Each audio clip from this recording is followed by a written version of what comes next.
bien, bonjour à toutes, bonjour à tous, ici Guillaume Laurin sur les ondes de Choc FM 105.1 en studio avec ma collègue Nathalie Salmeron à mes côtés pour une nouvelle émission Droit de réponse 105.1 avec des invités prestigieux aujourd'hui qu'on a la chance d'avoir ici présents dans nos murs.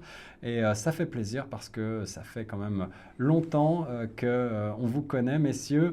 On a eu la chance de vous parler à de nombreuses reprises sur les ondes de Choc FM, mais généralement à distance, au téléphone ou par Zoom ou autre moyen technologique fort appréciable, fort pratique, mais malgré tout, la présence en studio, c'est quelque chose qu'on aime parce que, on a une proximité avec les invités qui est inégalable. Aujourd'hui, on va parler dans cette émission de beaux-arts et de beaux-arts francophones avec nos invités qui ne sont autres que l'artiste peintre francophone et franco-torontois Jacques Descoteaux. Bonjour Jacques. Bonjour Monsieur Laurin.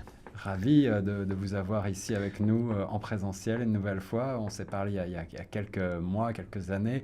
Vous êtes très actif sur la scène torontoise. On aura l'occasion de revenir sur ce que vous faites et de transmettre à nos auditeurs et nos auditrices l'ensemble des détails pour vous retrouver, vous exposer actuellement à la galerie Propeller, rue Abel, ici à Toronto. On en parlera tout à l'heure. Et à vos côtés, autour de la table, c'est le professeur Norman Cornett que nos auditrices et nos auditeurs connaissent bien pour ses ateliers dialogiques. Et il sera question également d'ateliers dialogiques aujourd'hui avec le professeur Cornett qui est également... entre autres choses, j'allais dire, il a de nombreuses casquettes, de nombreux chapeaux. Vous allez le voir également en vidéo avec ce très beau chapeau sur nos médias sociaux. Le professeur Cornett, qui est donc commissaire de nombreuses expositions et spécialiste de beaux-arts. Bonjour à vous. Bonjour. Bonjour, mademoiselle Salmeron. Bonjour, monsieur Laurin. Bonjour à l'auditoire de Choc FM. C'est un privilège d'être ici, présent dans les studios de Choc FM. C'est une première pour moi, malgré de nombreuses entrevues que j'ai eu l'occasion de réaliser avec vous. Je suis d'autant plus touché que je me trouve dans une école.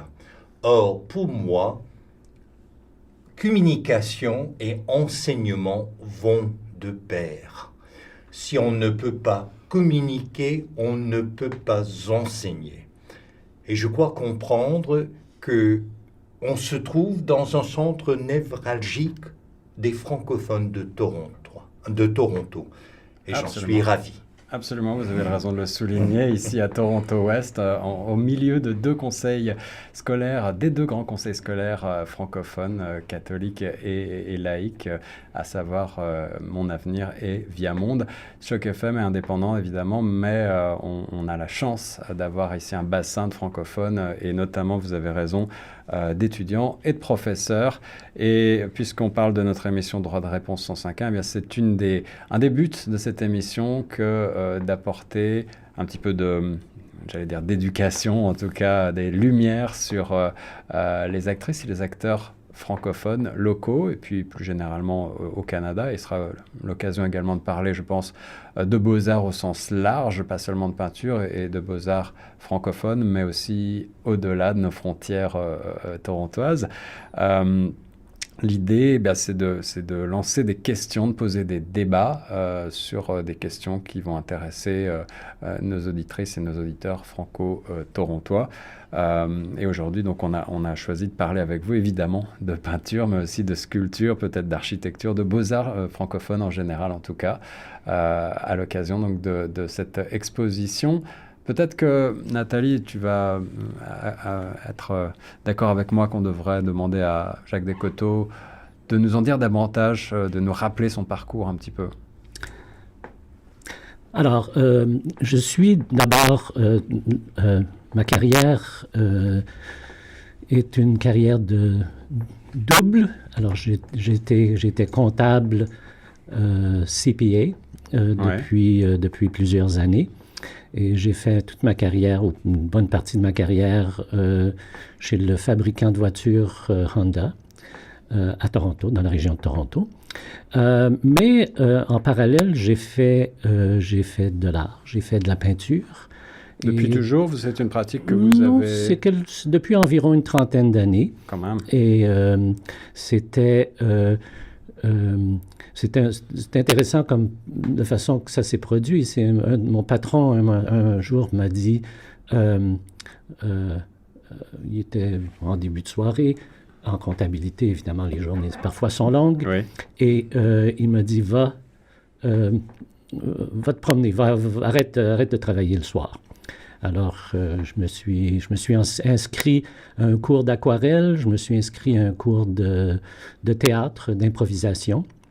Et j'ai rapidement réalisé que l'improvisation, il fallait le faire à un horaire fixe qui s'apprêtait pas nécessairement à ma carrière de comptable.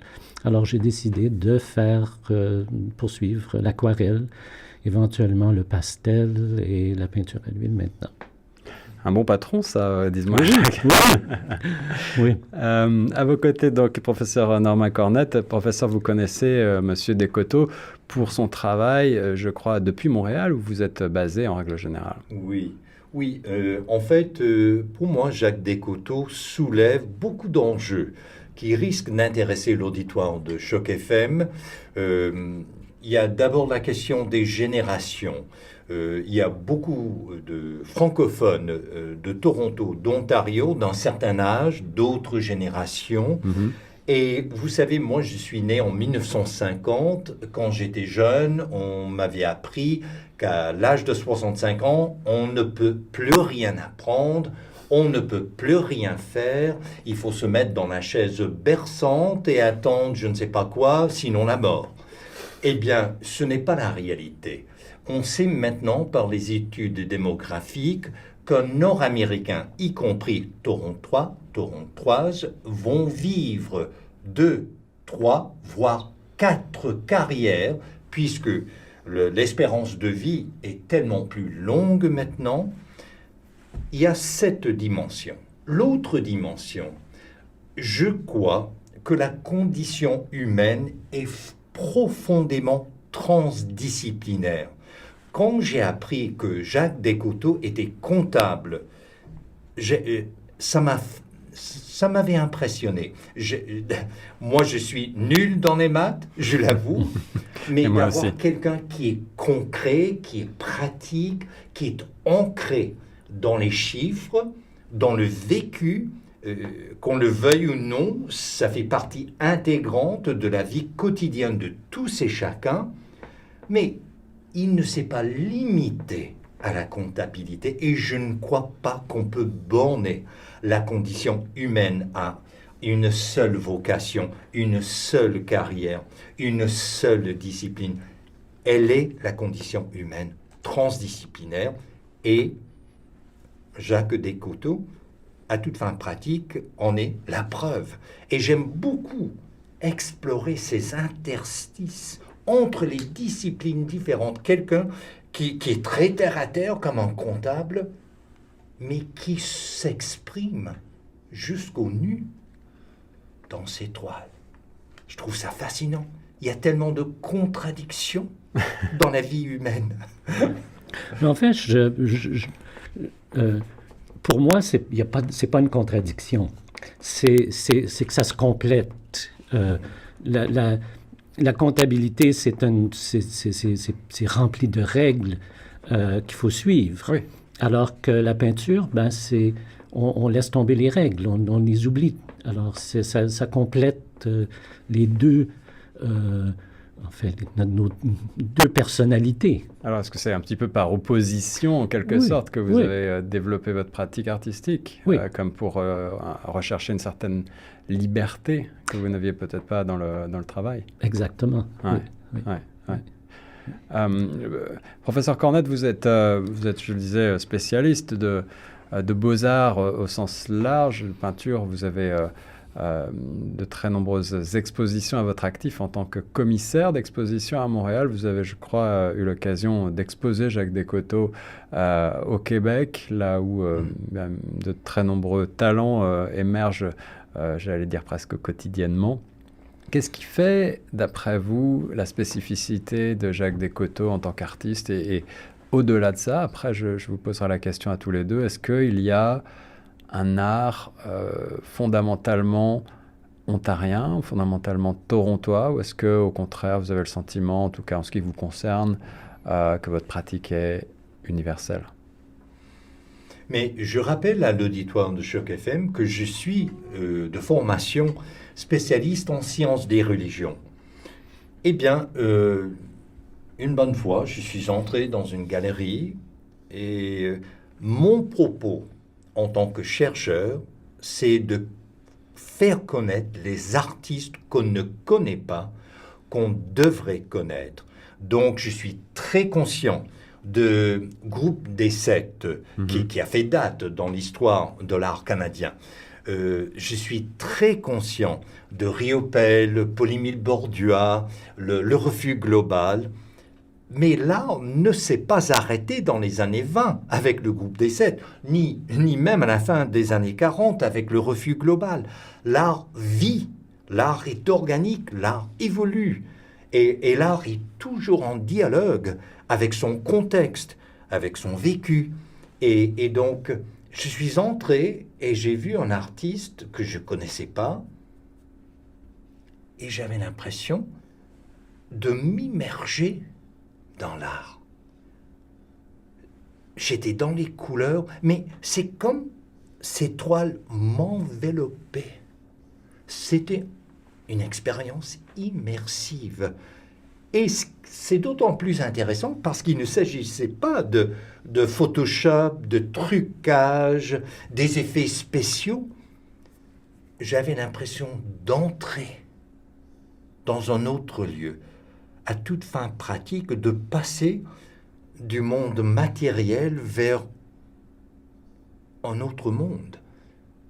Alors vous parliez, professeur Cornac, excusez-moi de vous interrompre, mais vous allez pouvoir prolonger la discussion, mais vous parliez à l'instant de Photoshop, pas d'artifice donc pour Jacques Descoteaux. Vous parliez en introduction d'une opposition en quelque sorte de génération, en tout cas d'une méconnaissance peut-être de génération plus mature.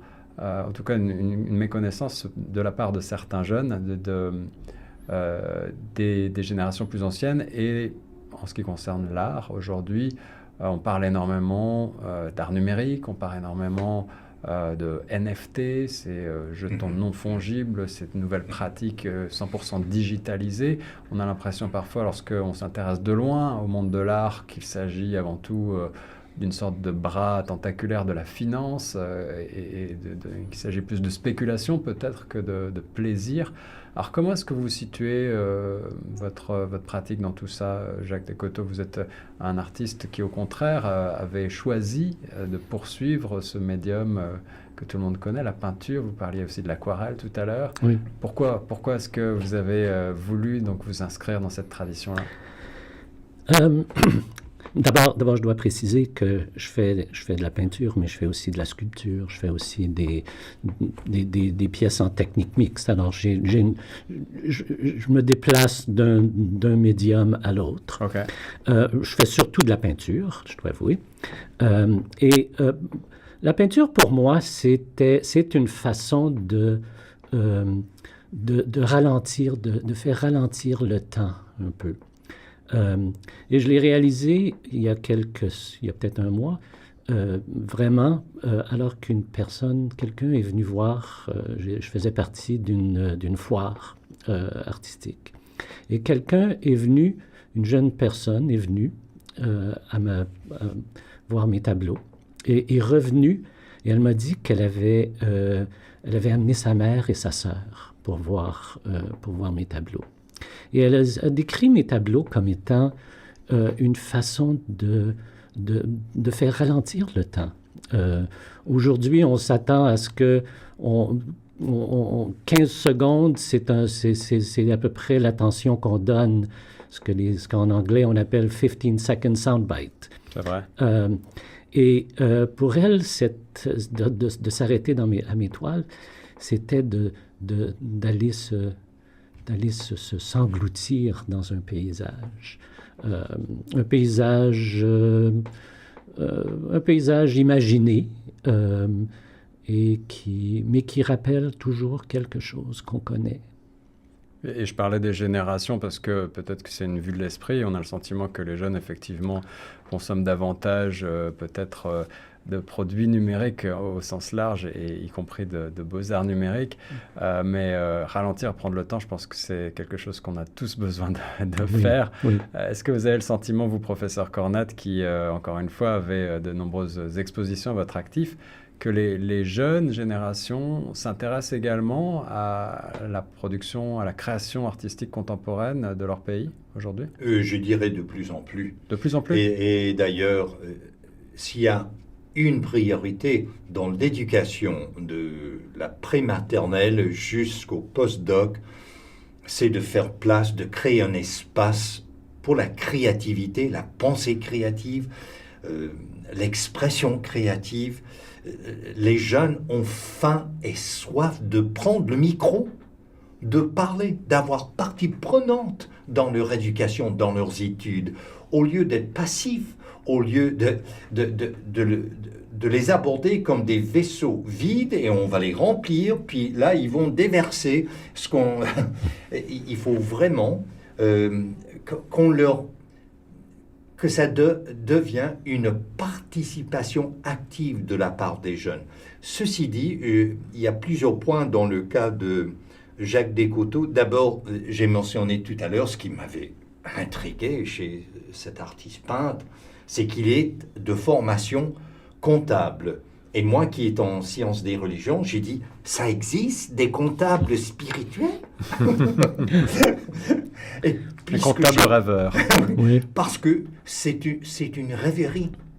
Ces toiles, il y a une transcendance. Et ce qui est très intéressant dans votre question, M. Lorrain, et la réponse de M. Descoteaux, au point de vue du temps, cette création chronologique de l'esprit humain, ironiquement, Jacques Descoteaux fait fi du temps en créant des espaces sans limite, sans frontières, sans bornes, de sorte qu'on perd nos points de repère aussi bien temporels que spatiaux. Donc il y a là un engagement dans la réalité spatio-temporelle de la condition humaine, sinon de l'esprit humain.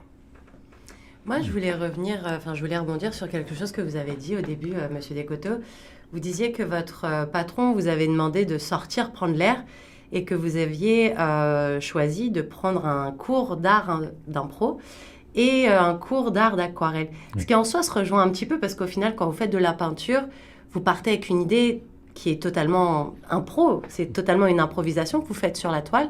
Donc, je voulais savoir comment vous organisez votre travail de façon générale. Est-ce que c'est une idée de génie que vous avez d'un coup en tête et qui vous donne une fulgurance et vous vous mettez à peindre?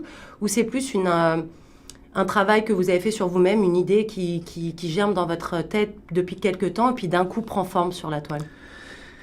C'est une idée qui éventuellement prend forme, mais c'est une idée qui débute avec quelques couleurs et une toile. Et c'est un peu, si je peux comparer ma peinture à une pièce de jazz. Alors, on commence avec un thème. Le thème, c'est la couleur, c'est le paysage, c'est la dimension de la toile. Et rapidement, on commence à improviser. On réagit à ce qu'on vient de créer.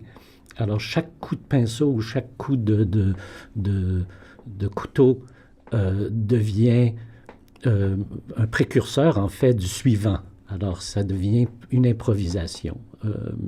Je fais pas de croquis. Je décide de l'image à mesure qu'elle se crée. Et justement, le professeur Cornet disait que vous créez comme une coupure dans le temps, en fait, avec vos tableaux, puisqu'on est complètement sorti de la réalité, entre guillemets. Ouais. Mais combien de temps ça vous prend à vous pour créer une toile ou un art avant que vous en soyez fier et que vous dites « c'est bon, j'ai plus rien à rajouter, je l'exposerai comme ça ». Ça a changé beaucoup, particulièrement au cours de la pandémie.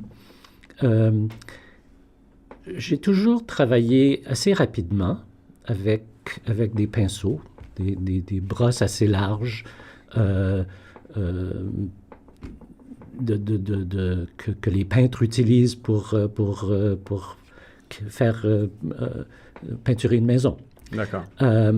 Et au cours des années, j'ai toujours admiré les artistes qui travaillaient au couteau. Et j'ai tenté à quelques reprises de créer. Et parfois ça a fonctionné, parfois ça a fonctionné un peu moins. Et au cours de la pandémie, j'ai réalisé que je pouvais créer mes tableaux au couteau. Et sans compromettre de la qualité du travail. Alors, au pinceau, à la brosse, les tableaux se créent assez rapidement. Parce que au couteau, c'est très long. Je pouvais faire un tout petit tableau en 1 heure, peut-être un peu moins, et d'en être généralement satisfait. Aujourd'hui, ça me prend, pour la même dimension, ça m'en prend 4 heures, 5 heures à mélanger les couleurs sur la toile, leur laisser un peu d'espace et un peu de temps pour que ces couleurs me disent qu'est-ce que je dois faire maintenant. Jacques Descoteaux, artiste peintre francophone ici à Toronto. Merci de nous partager cette pratique artistique qui est la vôtre. Vous avez évoqué il y a une seconde la pandémie. Et pour rebondir encore une fois sur cette question que j'aimerais peut-être approfondir avec vous de la nature de votre travail ou plus généralement l'inspiration peut-être de la ville de Toronto ou de notre pays en termes généraux dans votre travail. Qu'est-ce qui vous inspire justement? Est-ce que ce qui vous entoure, la ville de Toronto, l'Ontario et le Canada vous inspire, la nature vous inspire, ou est-ce que c'est vraiment des images intérieures qui s'imposent à vous? C'est en fait les paysages que j'ai visités m'inspirent, et graduellement ces paysages font partie de mon intérieur, si je peux le décrire de cette façon-là. J'ai toujours été fasciné par le Nord. Alors, j'ai vécu 6 mois à la baie James dans les années 70. Et j'ai visité le nord de la Colombie-Britannique, où j'ai fait de la peinture. J'ai fait 2 résidences d'artistes sur la côte ouest de l'Irlande. Et tous ces paysages, tout ce que j'ai absorbé au cours de ces voyages, de ces séjours, m'inspirent et font partie de ma façon de créer un tableau. Alors, c'est un mélange de tout ça, de tout ce que j'ai vécu. Et la pandémie a-t-elle eu un impact sur votre créativité, ou est-ce que vous avez senti que les choses se ralentissaient en quelque sorte avec le confinement et l'impossibilité de voyager, ou est-ce qu'au contraire vous aviez tellement emmagasiné? J'avais tellement emmagasiné que ça m'a permis de continuer, mais aussi d'explorer le travail au couteau qui me plaît énormément. Justement, pour les auditeurs de Choc FM 105.1 qui ne sont pas forcément des spécialistes d'art, est-ce que vous pouvez un peu plus développer qu'est-ce que la technique de la peinture au couteau? Alors, quand je travaille au couteau, d'abord, je crée une peinture de fond au pinceau. Ensuite, en utilisant les mêmes couleurs, je travaille le couteau à plat sur la toile. Alors, je flatte un peu la toile, si je peux dire. On utilise souvent le couteau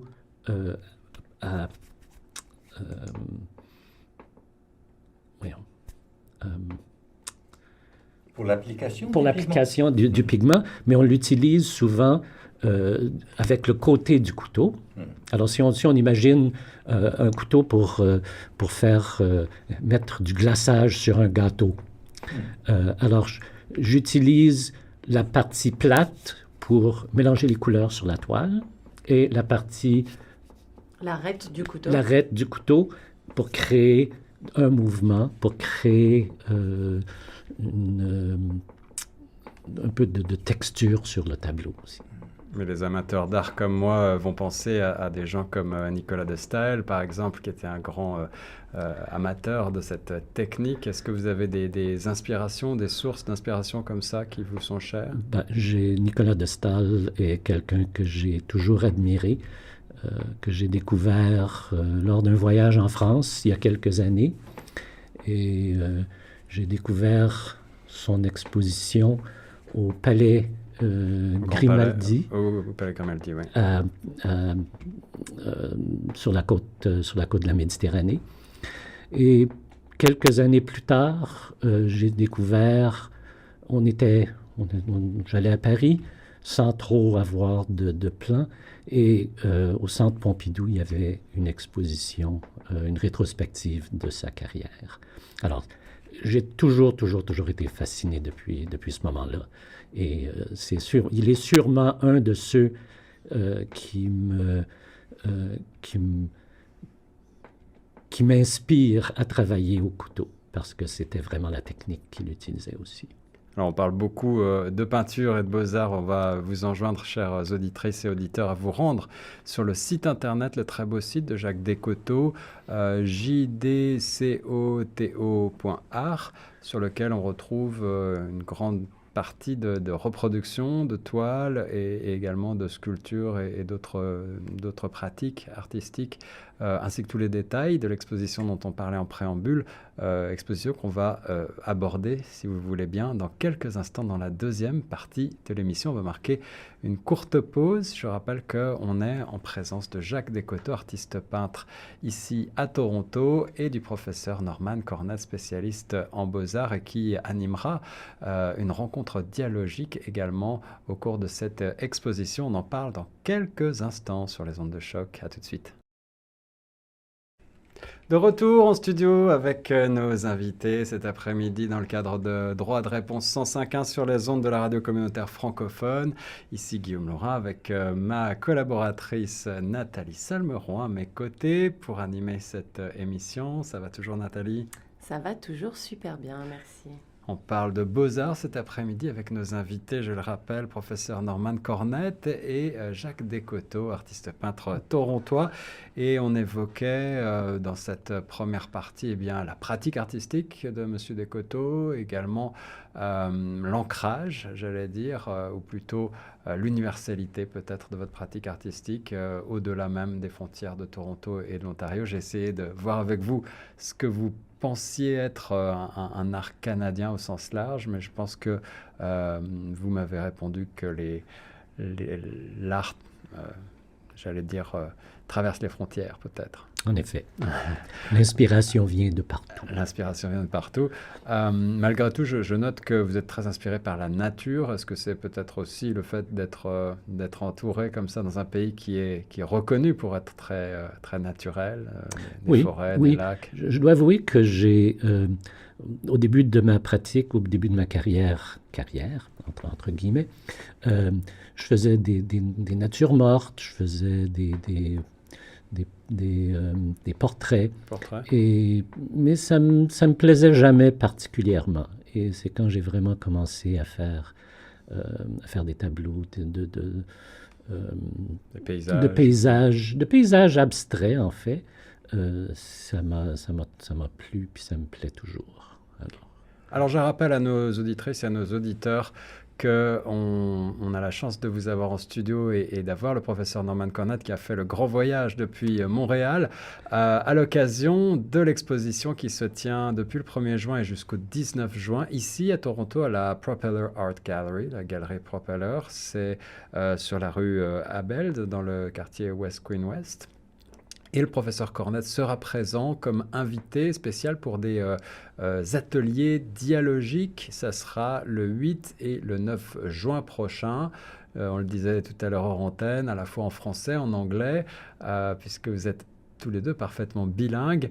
Et c'est un événement qui est gratuit. Donc on vous enjoint, chers auditrices et auditeurs, si vous avez envie d'en savoir plus et de parler d'art et évidemment de voir les tableaux et les œuvres de Jacques Descoteaux exposés, à vous rendre donc à la galerie Propeller au 30 Abel Street à Toronto, propellerartgallery.com pour avoir davantage de détails. On mettra aussi les détails évidemment sur le site internet.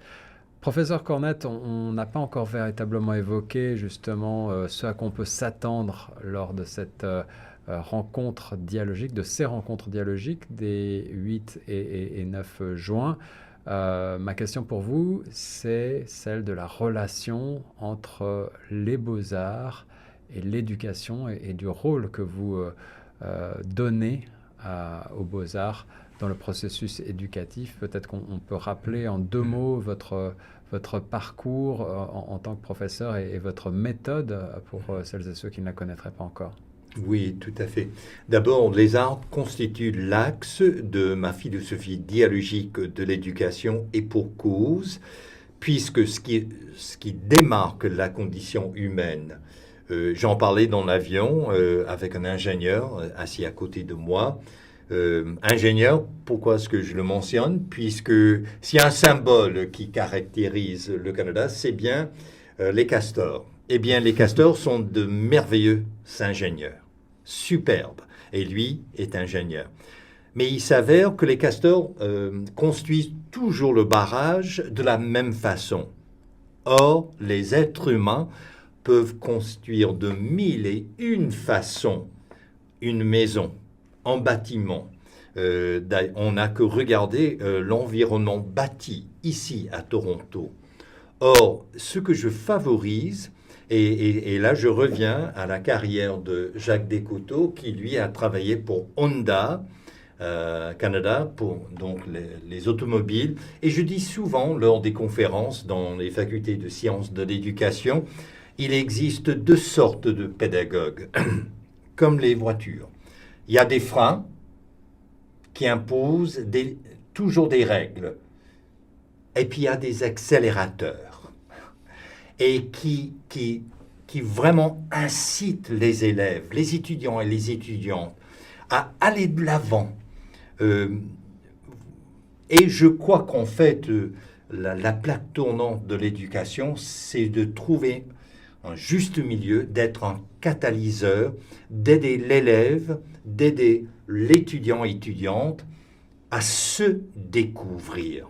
Et d'ailleurs, c'est ce qui me frappe dans l'art de Jacques Descoteaux.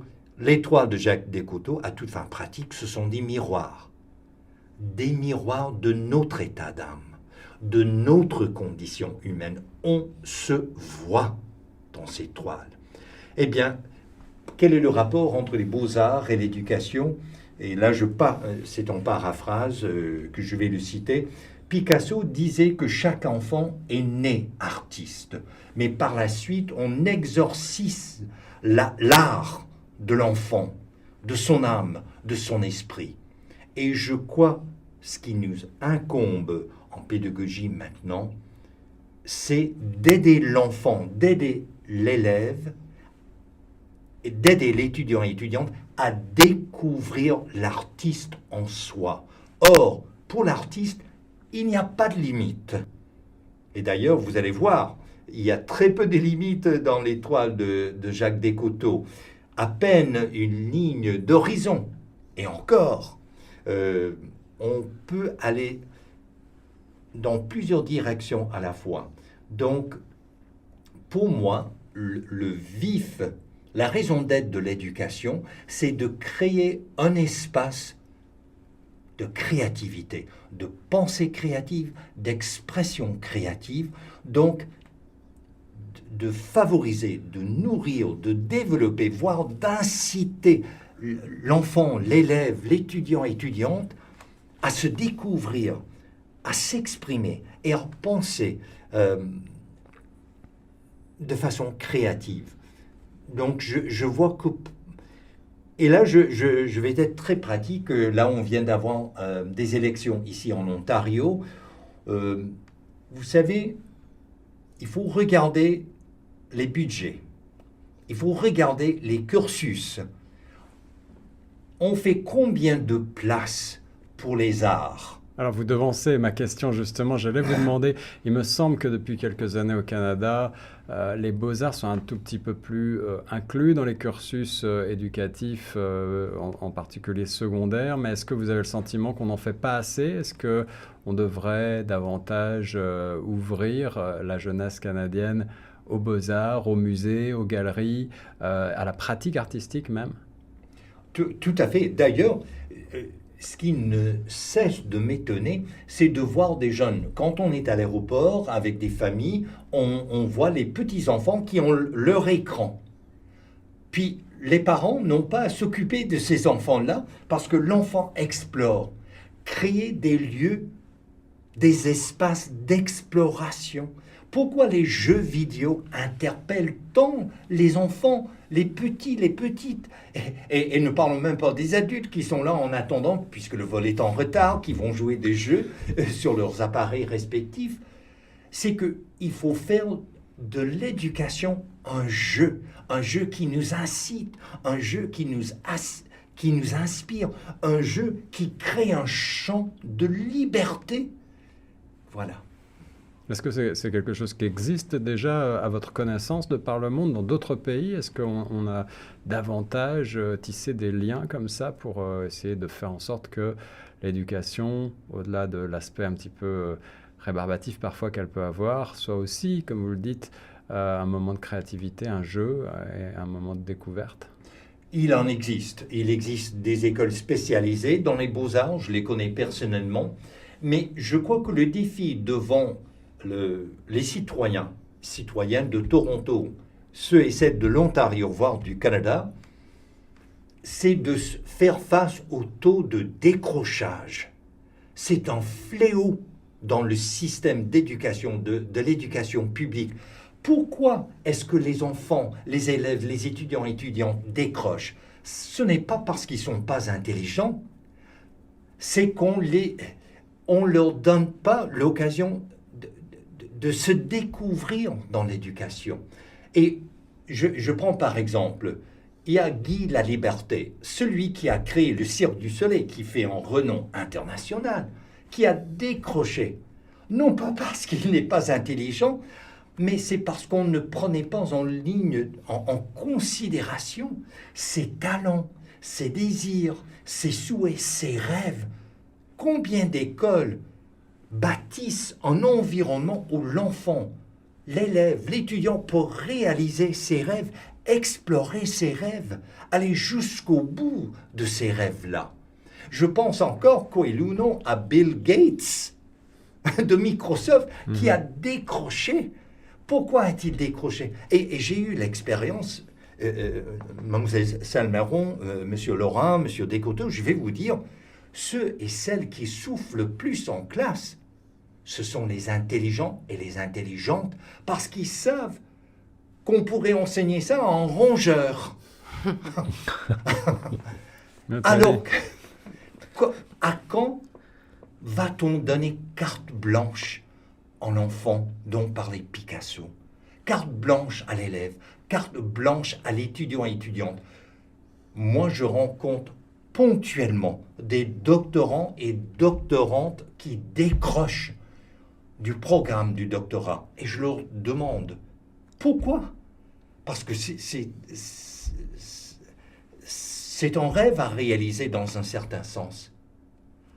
Parce qu'on m'a cantonné, on m'a emboîté, et ce qui me tenait à cœur, j'avais même pas l'occasion d'en faire des recherches. Et alors, Et vous savez, on parlait de jazz, Monsieur Descoteaux. Vous savez que depuis 35 ans, je collabore avec des compositeurs musiciens jazz. Pourquoi le jazz? Le jazz, certes, est un genre de musique, mais le jazz est pour moi un paradigme pédagogique, parce que c'est basé sur l'intuition, l'improvisation, de créer sur le jet, dans l'instant même. Donc, moi, j'ai intégré le jazz dans tous mes cours, dans tous mes séminaires, et d'ailleurs, j'en ferai encore au mois de juillet. Pourquoi? Dans quelle mesure le petit enfant, l'élève, l'ado, l'adulte qui est au premier cycle des études ou encore la maîtrise, même le doctorat, dans quelle mesure on lui offre la possibilité d'improviser, d'inventer? Si vous me permettez la réflexion, c'est fascinant de vous entendre parler, professeur Cornette, et parfois on se dit qu'on aurait aimé avoir des professeurs comme vous à l'école. Nathalie, est-ce que tu as eu des professeurs qui te laissaient cette liberté d'expression, cette créativité, cette liberté de penser au cours de ton Non, pas cursus? vraiment, mais je me retrouve vraiment beaucoup dans ce qu'il a pu dire.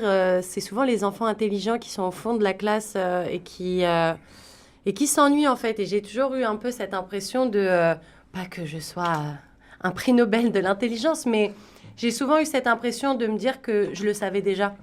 Et donc du coup, j'ai l'impression, si on va par là, qu'au final, le décrochage se fait plus par désintérêt que par intelligence en fait. Parce qu'au final, c'est pas du tout le fait d'être bête, c'est juste que la personne sait déjà ce truc-là. Donc on va pas repasser 1 heure ou 2 heures à apprendre d'autres choses. Et moi, j'ai eu un cursus scolaire en France. Et ça prend un certain temps avant de pouvoir choisir exactement ce qu'on veut faire. Il faut passer jusqu'au baccalauréat où à peu près à ce moment-là, on peut être en mesure de. Et c'est très drôle que vous ayez souligné le créateur du Cercle du Soleil parce qu'en France, on a, enfin en tout cas à mon époque, j'ai une trentaine d'années, donc il y a une quinzaine d'années quand j'ai pu choisir mon cursus scolaire, il y avait des cours de cirque. Et moi qui voulais faire du journalisme, j'ai eu la chance de remporter tous mes concours et de pouvoir suivre ma voie. Mais j'avais mis en option 2 le cirque parce que je trouvais que c'était un bon moyen de laisser justement part à sa créativité parce que l'art du cirque, c'est pas juste jongler ou marcher sur un fil. Et du coup, c'est toute une poésie aussi autour de ça. Et du coup, poésie qui me fait revenir au fait que vous fassiez également de la sculpture, Monsieur Descoteaux. Oui. Et je voulais savoir si votre approche de votre art était la même quand vous plongez dans une peinture et quand vous vous mettez sur une sculpture, parce qu'on se doute qu'il y a des matières, il y a un travail qui est différent aussi. Donc, je voulais savoir comment votre créativité se met en place quand vous vous mettez en mode sculpteur et pas en mode peintre. J'ai fait pendant plusieurs années de la sculpture en argile.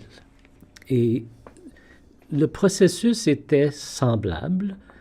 Je commençais avec un bloc d'argile et éventuellement quelque chose en sortait.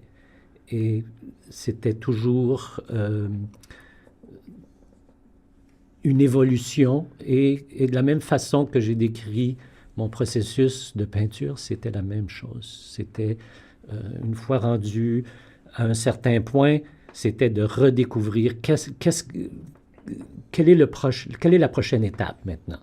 Et c'est ce que ça ressemble. J'ai été surpris un jour, alors que je présentais mes sculptures en argile lors d'une expo. Quelqu'un m'a dit, mais tes sculptures, ça ressemble à tes tableaux. Alors que je ne l'avais jamais réalisé. Mais le processus est le même. Le processus était le même. Puis, est-ce que du coup, ça vous a donné envie peut-être à un moment donné d'être un prof d'art, de donner des leçons à des jeunes ou à des moins jeunes, parce que forcément l'art touche tout le monde. Mais est-ce que votre approche, puisque vous aviez cette double casquette, vous étiez la journée comptable, le soir vous étiez artiste, est-ce que ça vous a pas donné envie d'ouvrir la porte à d'autres personnes qui étaient peut-être dans votre cas et qui attendaient peut-être une lueur pour pouvoir se lancer officiellement en tant qu'artiste? Oui. il y a quelques années, juste avant la pandémie, j'avais découvert un programme où un artiste professionnel allait passer 3-4 semaines dans une Première Nation au nord du Québec, dans le nord du Québec, pour enseigner, mais enseigner pas de façon formelle, mais peut-être un peu un mentorat pour les jeunes, pour leur donner le goût, de créer. Et évidemment, avec la pandémie, je ne sais pas si ça existe encore. Alors, il faudrait que j'aimerais le rechercher. Parce que pour nos auditeurs, Jacques Descoteaux, vous qui êtes artiste francophone ici à Toronto, on a le sentiment peut-être que les francophones sont à la fois partout et un petit peu cachés. Pourtant, quand on va se promener dans le quartier de la Distillerie ou dans certaines galeries de Queen West, justement, on a la surprise de voir des noms français, francophones, divers et variés, ou d'origine haïtienne ou africaine, mais francophone. Et on se rend compte à quel point, malgré tout, la communauté, qui est relativement restreinte, il faut le dire, reste dynamique sur ce plan-là aussi. Où est-ce que vous nous conseillez d'aller pour les novices qui voudraient peut-être découvrir des artistes francophones? Est-ce que vous avez quelques coups de cœur, quelques recommandations? Je dois faire un commentaire politique. Sûrement pas au Musée des Beaux-Arts d'Ontario. Alors, pourquoi pas? Oui, justement.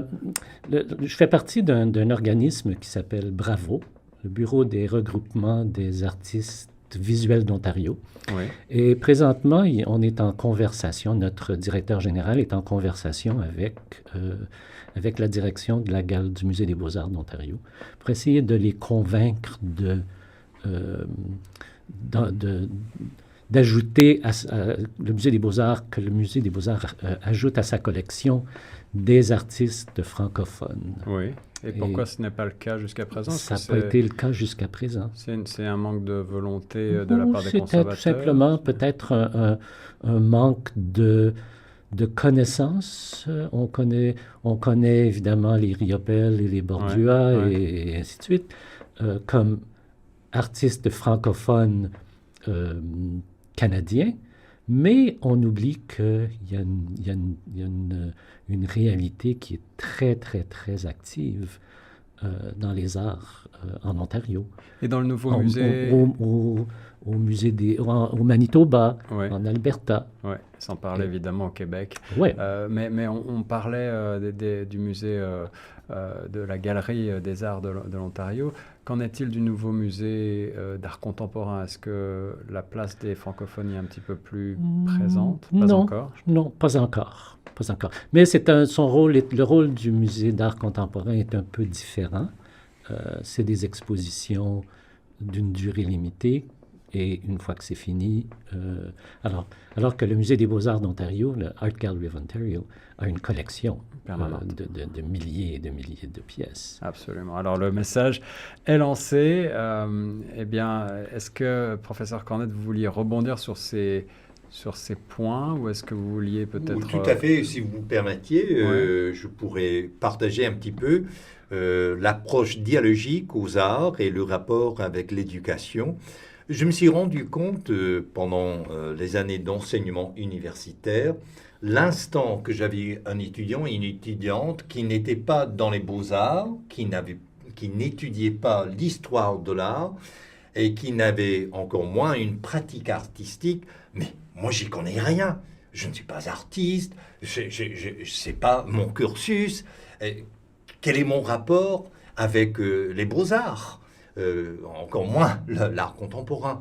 Et je me suis rendu compte qu'il faut démystifier les beaux-arts, et en particulier l'art contemporain, les artistes vivants comme Jacques Descoteaux, et de communiquer aux étudiants et étudiantes, et surtout à monsieur et madame tout le monde, au grand public, que chaque personne a quelque chose à dire dans les arts, a partie prenante dans l'art contemporain, dans les beaux-arts. On n'a pas besoin d'être spécialiste, d'avoir fait carrière, d'être historien ou historienne de l'art. Pourquoi cela? Et c'est là le lien avec l'éducation. La raison d'être de l'art, c'est de communiquer. Et c'est la même chose dans l'éducation. Or, là, je crée un espace où on permet, et c'est ce qu'on va faire à la Galerie d'Art Propeller, donc le 8 et 9 juin, ici même à Toronto, créer un espace non menaçant. Combien de fois est-ce que j'ai eu l'expérience « Ah, mais j'y connais rien !» Donc, les personnes se sont senties contraintes, brimées, angoissées même vis-à-vis des beaux-arts et l'art contemporain. Eh bien, comment créer cet espace non menaçant? Eh bien, je pourrais donner un exemple. En préparation pour ces ateliers dialogiques, j'ai envoyé 2 images de 2 œuvres qui figurent dans l'exposition à la Galerie d'Art Propeller, ici à Toronto. Or, j'ai biffé le nom de l'artiste. J'ai effacé le nom de l'œuvre. Je n'ai pas indiqué les dimensions et encore moins le médium. La personne n'avait que l'image.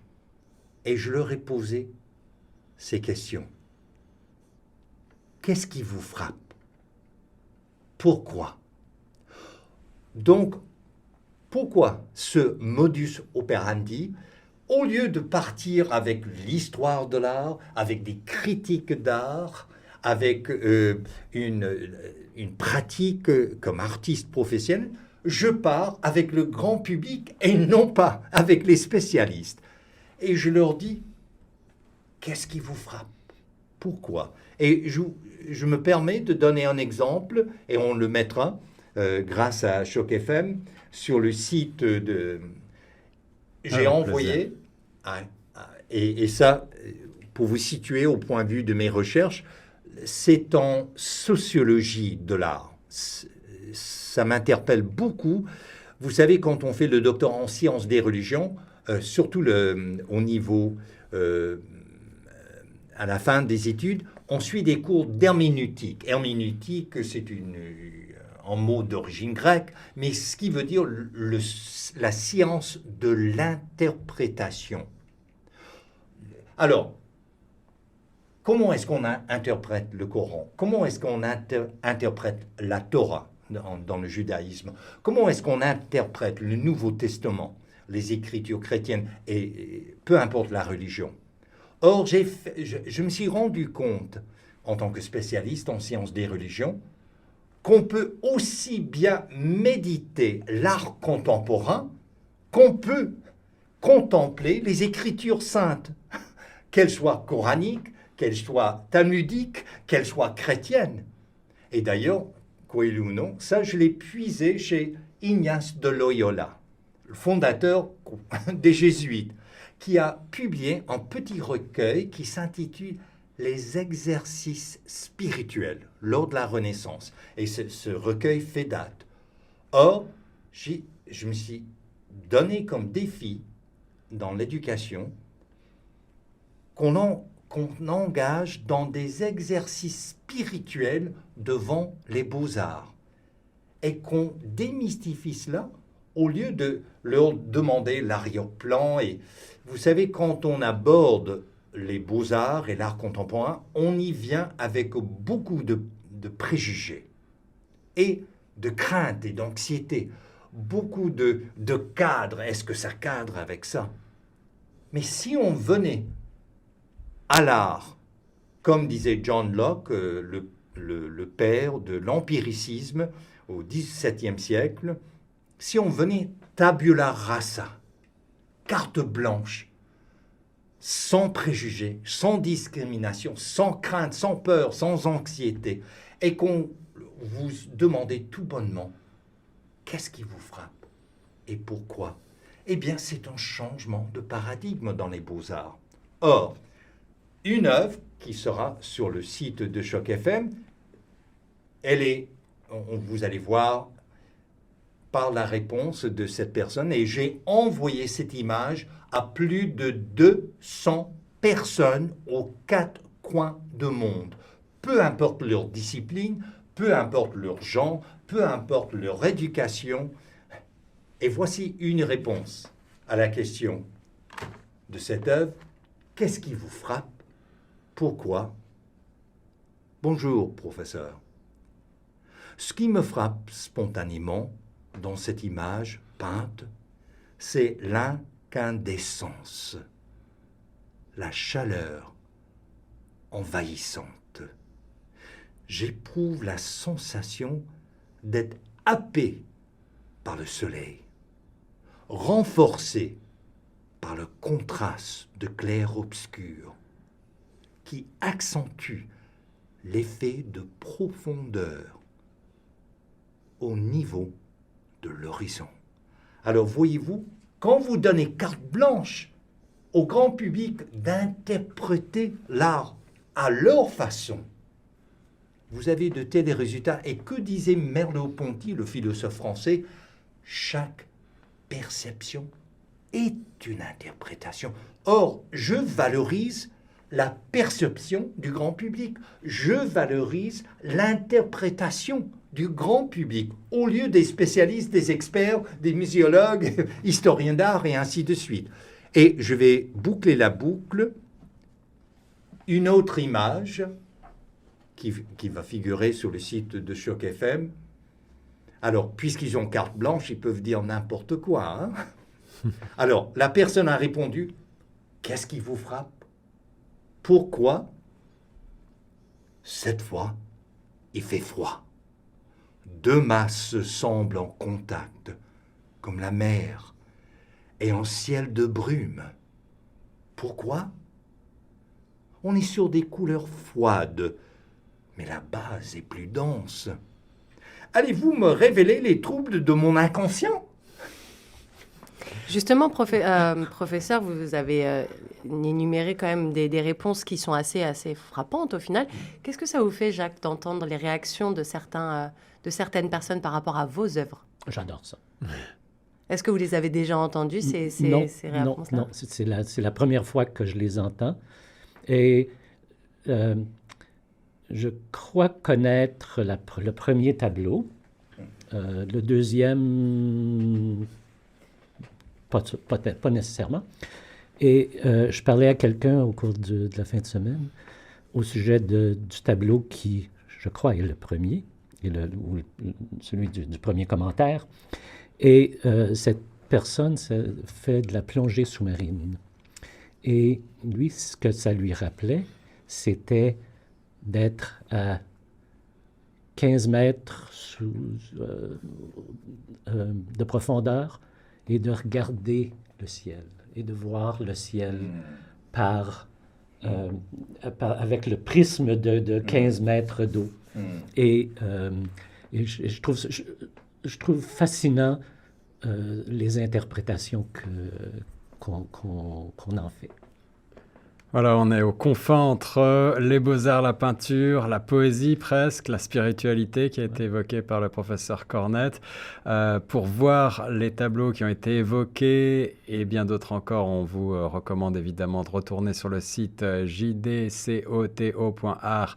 Jacques Descoteaux, notre invité en compagnie du professeur Norman Cornette à l'occasion de cette exposition qui aura lieu, je le rappelle, à la Popular Art Gallery jusqu'au 19 juin. Et si vous voulez assister aux ateliers dialogiques, prenez rendez-vous, c'est les 8 et 9 juin prochains de 6h à 8h du soir. Jacques Descoteaux est joignable à jacques@jdcoto.art et le professeur Norman Cornette à info.professeurnormancornette@gmail.com.